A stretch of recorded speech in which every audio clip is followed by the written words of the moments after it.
and the industry like Kendrick Lamar because, like I said, he's the industry version of Tupac. You know, he's the fake version of Tupac.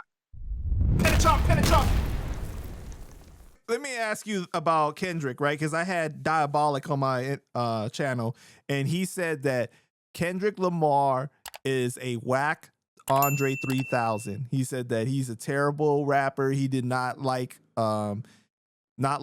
He said it was a terrible diss song. What do you think? I think Not Like Us was a diss song. And to me, it wasn't. I wouldn't put it on the category of Hit 'Em Up, Ether. It's a dancey record. But what I didn't like about They Not Like Us is that he made the record to make a bunch of lies about Drake to try to like diminish his character. And not only that he diminished Drake's character, but it was an industry play, right? That's why J. Cole got about that beef. Kendrick Lamar, in my opinion, is the industry's version of a Tupac, right? He's non-threatening and less confrontational, and he's more industry. He got industry polish. Kendrick Lamar is not on a Nipsey Hussle level. Nipsey, in my opinion, is the best for the West. Wait. You compared him to Tupac? Yeah, I feel like that's how, like, Tupac is the GOAT. But what the industry is doing is to try to, like, make Kendrick into this version of Tupac. Oh, like, he's a poet. You feel what I'm saying? Oh, he's a poet. Oh, he's for his people. Oh, he making these type of, he on a Tupac level. That's what they're trying to do with Kendrick Lamar. But they couldn't do it with Eminem. They tried it, but Eminem was a white boy. So it's like, we got this black rapper. He's from Compton. He's from the West Coast. We're going to turn him into that. And I just feel like Kendrick Lamar, in my opinion, is he's an industry plant baby. You know, that's what he is. He's an industry plant baby. I don't think he's the best.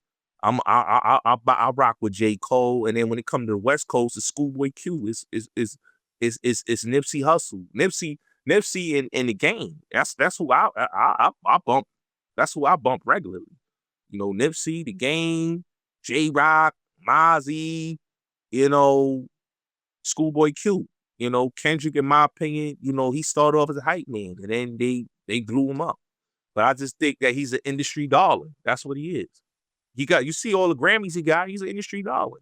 All right. Well, first of all, for Kendrick, I feel like that song, Not Like Us, like you said, it's a dance kind of record. I thought it was ridiculous when people were naming it the best diss song of all time, like where people started coming out with these lists, right? Like these articles and shit like that. I'm just like, that's ridiculous. You guys are prisoners of the moment. There's no way you're gonna put that song. It was the dick riders. It was the dick riders like Joe Buttons and the dick riders like the Rory and Malls and all the dick riding the Ray Daniels and all those goofies that got podcasts. They was dick riding and because they don't like Drake, right?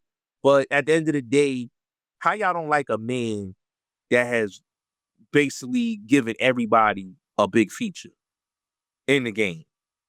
Kendrick, you name it. Anybody you name, he done gave them a big feature and made they stock revenue go up. Okay, but so how y'all gonna be mad at Drake? Know, you said that he created that song Not Like Us to put a whole bunch of lies on Drake, right? But couldn't you argue that Drake was throwing some lies about Kendrick as well in his diss songs? Because I mean, he was talking about Kendrick beating his fiance or all this shit like that.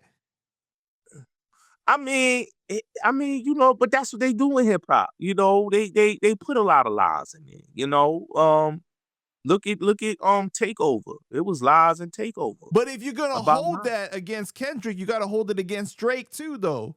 Yeah, I hold it against Drake, but Drake did say that the man was a pedophile. Right. That's the thing that he said about him. He said you A minor. Right. Like when he said that A minor, like come on, you call that man a pedophile. You don't have no but proof. You call that man a woman beater, a wife beater. I mean, that's pretty big too, you know? Yeah, it's big too, but the A minor, come on. Come on. And he said that at the Super Bowl. That was at the Super Bowl. Come on, Panda. At Yeah. the Super Bowl. That's why I can't respect Jay-Z when he try to say, oh, diss tracks is whack, but then you try to say, oh yeah, I didn't know that he was gonna go over there. You knew he was gonna go up there and diss him. I just didn't like that. I just think that was some industry shit. You know, there's some industry bias shit, and the industry like Kendrick Lamar, because like I said, he's the industry version of Tupac. You know, he's the fake version of Tupac. You know what I'm saying? And that's the one that the industry wants. So You know, telling me you did not like Good Kid, Mad City? I liked it, but I tell people after that, and I got Pimp a Butterfly. I got it upstairs in my thing. I got Pimp a Butterfly. But after Pimp a Butterfly, I just stopped. I tuned out his music. I didn't like his music no more. You know, I didn't care for Kendrick after that. You know, I think like Kendrick, his music just didn't grow to the potential of liking him as an artist. Like with J. Cole, his music grew with me. I still bang J. Cole. I still listen to J. Cole to this day. I think J. Cole is one of the best out there, and he don't have to do what Kendrick did. Kendrick had to diss somebody like to get known. Just keep it real. What do you mean to get known? I mean, look at what he did when he with Control. He said, "Yo, I'm the king of New York." Okay, all right. But yeah. But what about? It seemed like Drake fell out with pretty much everybody that he was cool with before. The Weeknd, he fell out with A$AP Rocky. You know what I mean? Like, yeah, because all of them, they jumped on a bandwagon and was jacking Kendrick Lamar. That was crazy. You know, Drake gave a lot of them dudes their biggest records. How y'all gonna flip on him? Kendrick don't give. When you know Kendrick to do records with any artist. It's not common. Okay then. Unless they're a huge artist, he's doing a record with them. He's like Jay-Z. He don't do records with everybody. Right. Eminem is like that. He don't do records with everybody. So Drake is one artist that'll do records with any and everybody. You hot, he jumping on the record with you. You hot in the streets, I'm jumping on the record with you. Kendrick not jumping on no records with nobody that's hot in the streets. If you not mainstream, you not jumping on the record. All right, well, fuck all that, okay?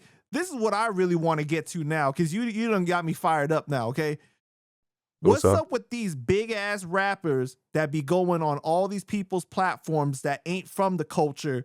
You know what I mean? Not supporting people come up. Like, oh, I'm gonna go do an interview with Bobby, whatever that bitch's name is, instead of going to go do one with the fucking real hip hop platform. Like, come on, man. But they get that from Jay-Z. Jay-Z started that. You know, going to the Gayle Kings and going to the CNNs and going to the Forbes and going to the GQs and going to the New York Times. You see Jay-Z, his boy got a podcast. Memphis Bleek got a podcast. You're not gonna go on Memphis Bleek podcast and promote your show at Yankee Stadium. You doing the Roots picnic. You're not gonna go on Bleek shit. You're not gonna go on Drink Champs. Like Nori said, you the big homie. You're not gonna go up there. You're not gonna go on Joe and Jada. That's Rock Nation sponsored.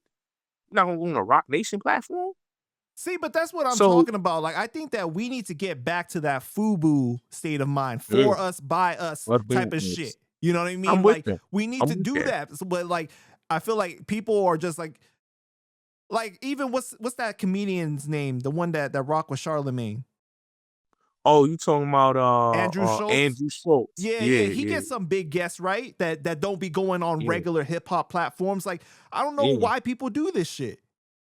No, because you know what it is? They're not going to ask them the questions that need to be asked. Yeah, that's what it is. They afraid of being asked the real questions. Afraid.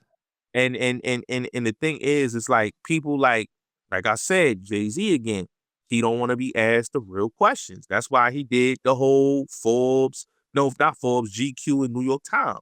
Like, I'm saying, Jay-Z, man, you got people that got podcasts. You wouldn't want to go sit with them. You feel like you that big that you can, like Will Smith hasn't rapped in eons. He went and did Drink Champs. He went and did $1 million worth of game. He went and did all these podcasts. What makes a Jay-Z so big to not do these podcasts? And you Let's keep it real. know, Will got things to be embarrassed about too. That's what I'm saying. You know, So I'm like, what makes Jay-Z different that he can't go and sit on these platforms?